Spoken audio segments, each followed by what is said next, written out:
Review of rebel Telugu dub movie.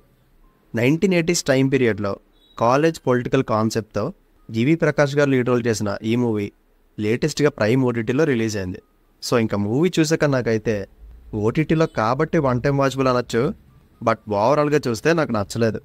First of all జీవి ప్రకాష్ గారు ఈ rebel రోల్కి సూట్ అవ్వలేదా, లేక నేను ఆయన క్యారెక్టర్కి కనెక్ట్ అవ్వలేదా తెలియలేదు. పేరులో మాత్రమే రెబల్ అని ఉంది, కానీ ఆయన క్యారెక్టర్ పవర్ఫుల్గానే రాయలేదు.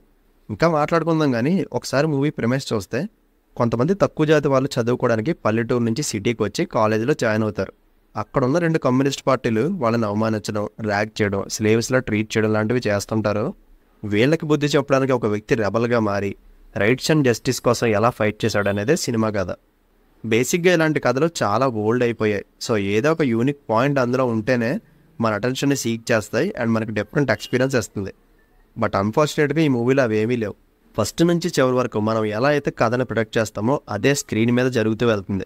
అండ్ ఎమోషనల్గా టచ్ చేసే పాయింట్ కూడా రెగ్యులర్గానే ఉంటుంది. నేనైతే అంత కనెక్ట్ అవ్వలేకపోయాను. అయితే బోర్ అని చెప్పలేను, కానీ కొత్తగా ఏం అనిపించలేదు. ఏదో హై అండ్ లోస్ ఏం లేకుండా ఒక ఫ్లోలో వెళ్ళిపోతుంది మూవీ. బట్ లాస్ట్ 30 minutes ఒక్కటే కొంచెం ఎంగేజింగ్గా వెళ్తుంది, కానీ కంక్లూజన్ నచ్చలేదు నాకు. ఇంకా హీరోయిన్ మమితా బైజు గారితో ఉన్న లవ్ ట్రాక్ అన్నెసెసరీ. ఆ లవ్ స్టోరీ కేవలం రన్ టైంని ఫీల్ చేయడానికి గ్యాప్ ఫిల్లర్లా మాత్రమే ఉపయోగపడింది. నిజానికి హీరోయిన్ లేకపోయినా ఏ ప్రాబ్లం లేదు ఇందులో, అండ్ ఆవిడ రోల్ కంప్లీట్గా వేస్ట్లెస్. అండ్ డెబ్యూ డైరెక్టర్ నికేష్ గారు అవుట్డేటెడ్ కాన్సెప్ట్ని తీసుకోవడం ప్రాబ్లం కాదు, కానీ రైటింగ్ అండ్ స్క్రీన్ ప్లేలో ఏమాత్రం ఇంట్రెస్ట్ కలిగించి ఈవెంట్స్ జరగకపోవడం మేజర్ డ్రాబ్యాక్ అని చెప్పాలి. అండ్ ఇంకో విషయం, ఇందులో తెలుగు డబ్బింగ్ సాంగ్స్ బ్యాక్గ్రౌండ్ స్కోర్లు వస్తుంటాయి. అవి అయితే చాలా ఇరిటేషన్గా అనిపించింది.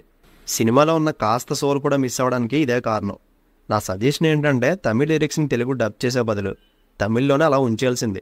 అట్లీస్ట్ అర్థం కాకపోయినా మూడ్ని డిస్టర్బ్ చేయకుండా ఉండేవి.